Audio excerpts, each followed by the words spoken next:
Hello, I'm Dr. Kenneth Goldberg, and I'm the author of The Homework Trap: How to Save the Sanity of Parents, Students, and Teachers. The reason that I decided to reprint this comment is that it comes from a young teacher, someone who's in her second year of school, and she's truly questioning the value of homework. For many people, homework is simply a given that everyone has to do, and this person is actually looking at the policy and the practice and saying, does it work? And there are two things in particular that she says that I think are very important. The first one is that she talks about going to other teachers and talking with them and noticing that they have different homework policies and trying to learn from them what actually works. She makes specific notation of the fact that one teacher who gives no homework at all has students that are doing very well. One of the things I know from my own experience as a psychologist is that we were trained in different theoretical orientations, schools of thought. My training was psychodynamic, and there was published research to the contrary that did not necessarily support what we were doing. Nevertheless, my teachers believed in it, and I believed in it. And over the years, a lot of my ideas have changed, and I've moved away from a purely psychodynamic model. Some of it is based on what the research is, but some of it is based on my own being able to sit back, reflect on my own experience, and see what seems to be working and what doesn't seem to be working. And the truth is that as much as we want teachers to know the research, it's also important for them to look at the research of their own experience.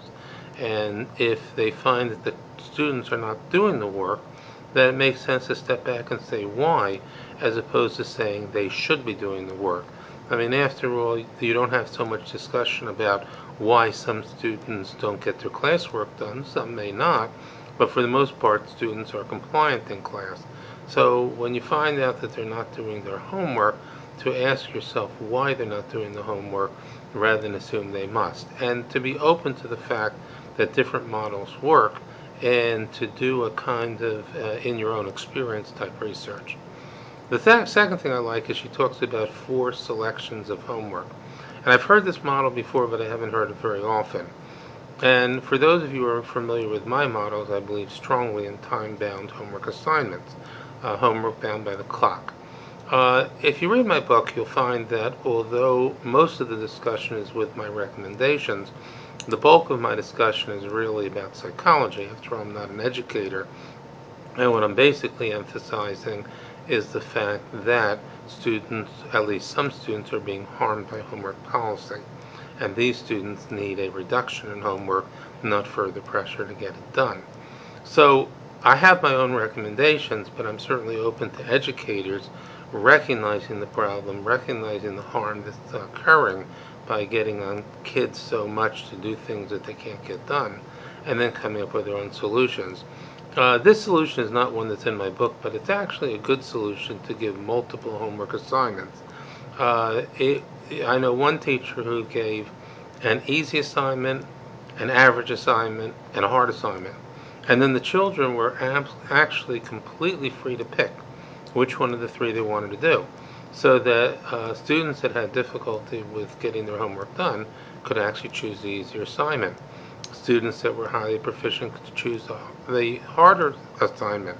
And the teacher took no role in telling the student which assignment to take. The one role the teacher took is if the teacher thought the student was having trouble picking an assignment that was too hard for that student, or too time consuming, the teacher might just say, you don't have to do that one, you can take the other one if you want. Or if a student seemed to be persistently taking less challenging work and seemed very capable of doing more, the teacher did not need to order the student to do the work, but could actually end up um, you know encouraging the student or talking to the student, or through a relationship finding out why the student made the choice that student made.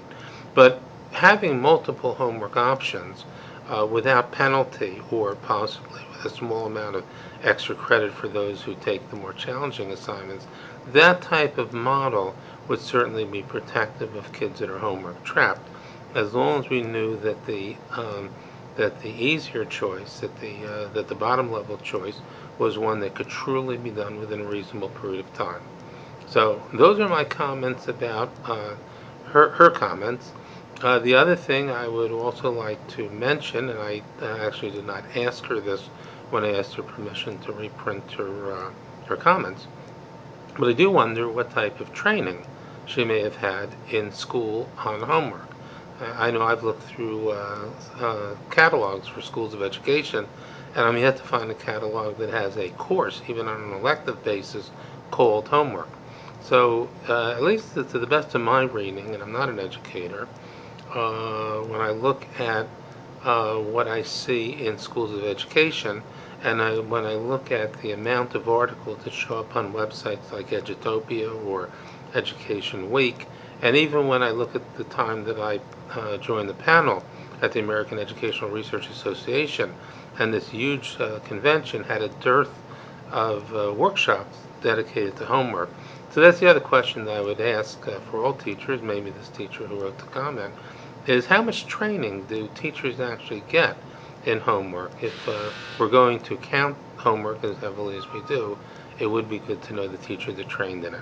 So once again, I want to thank Angel for allowing me to reprint her posting. I wish her the best of luck with her career as a teacher. It sounds like she's going to have a great career as a teacher, and I encourage all teachers to keep asking questions, find out what's going on, and truly consider models that keep the focus on what you do with the student in the class, not so much on what the student does when the student is outside of your direct environment and control.